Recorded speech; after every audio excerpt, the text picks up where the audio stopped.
साथियों, निजी विद्यालयों पर अनावश्यक आरोप या शिक्षा व्यवस्था पर हमला सच को समझने की ज़रूरत है। आज के समय में कुछ तथाकथित समाज सुधारक निजी विद्यालयों और उनसे जुड़े शिक्षकों व संचालकों के प्रति अमर्यादित भाषा का प्रयोग कर रहे हैं। यह न केवल अनुचित है बल्कि हमारे शिक्षा तंत्र पर सीधा आघात भी है। प्रश्न यह उठता है कि क्या किसी निजी विद्यालय ने अभिभावकों को मजबूर किया है कि वे अपने बच्चों का नामांकन वहीं कराएं? क्या किसी को डराकर या दबाव डालकर शिक्षा दिलाई जा रही है? नामांकन के समय क्या शुल्क और सुविधाओं की पूरी जानकारी नहीं दी जाती? यदि इन सभी प्रश्नों का उत्तर नहीं है तो फिर यह अनावश्यक विरोध और अपमान क्यों?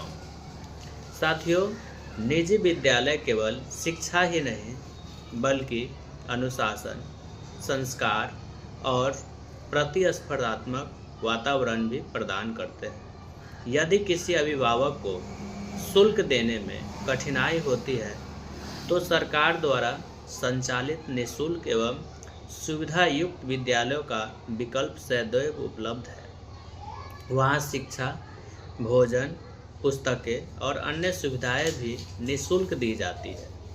लेकिन जब कुछ अभिभावक पूरे सत्र की पढ़ाई के बाद भी शुल्क का भुगतान नहीं करते और शिक्षकों व विद्यालय प्रबंधन के साथ दुर्व्यवहार करते हैं, तब ये तथाकथित समाज सेवी मौन क्यों हो जाते हैं? यह दोहरी मानसिकता समाज के लिए घातक है। इसके अतिरिक्त जब सरकारी व्यवस्थाओं में कमियां उजागर होती है, चाहे वह शिक्षा हो, स्वास्थ्य हो या अन्य सेवाएं, तब ये आवाज़ें क्यों नहीं उठती? जब बाजार में पुस्तकों के मूल्य असामान्य रूप से बढ़ाए जाते हैं, तब इन मुद्दों पर चुप्पी क्यों साध ली जाती है? साथियों, वर्तमान स्थिति यह है कि विद्यालय प्रबंधन जो सत्र की शुरुआत में बच्चों की शिक्षा और विकास पर ध्यान केंद्रित करता था, अब अपना बहुमूल्य समय भ्रांतियों को दूर करने में व्यतीत कर रहा है। इसका सीधा नुकसान विद्यार्थियों और अभिभावकों को हो रहा है। यदि इन निरंतर आरोपों और अपमान से आहत होकर सभी निजी विद्यालय बंद करने का निर्णय ले ले तो क्या ये तथाकथित समाज सुधारक उन हजारों बच्चों के भविष्य की जिम्मेवारी उठा पाएंगे?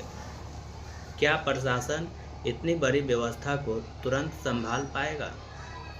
यह भी सत्य है कि निजी विद्यालय को उत्कृष्ट परिणामों से न केवल अभिभावकों बल्कि पूरे क्षेत्र और प्रशासन का नाम रोशन होता है। साथियों, शिक्षा व्यवस्था को मजबूत बनाने में उनका योगदान निसंदेह महत्वपूर्ण है। अतः सभी अभिभावकों से विनम्र अपील है कि वे किसी के बहकावे में आकर अपने बच्चों के भविष्य के साथ समझौता न करें। साथियों, तथ्य को समझे, विवेक से निर्णय ले और शिक्षा के वास्तविक हित में खड़े हो। आइए हम सब मिलकर एक सकारात्मक, सम्मानजनक और सशक्त शैक्षिक वातावरण का निर्माण करें।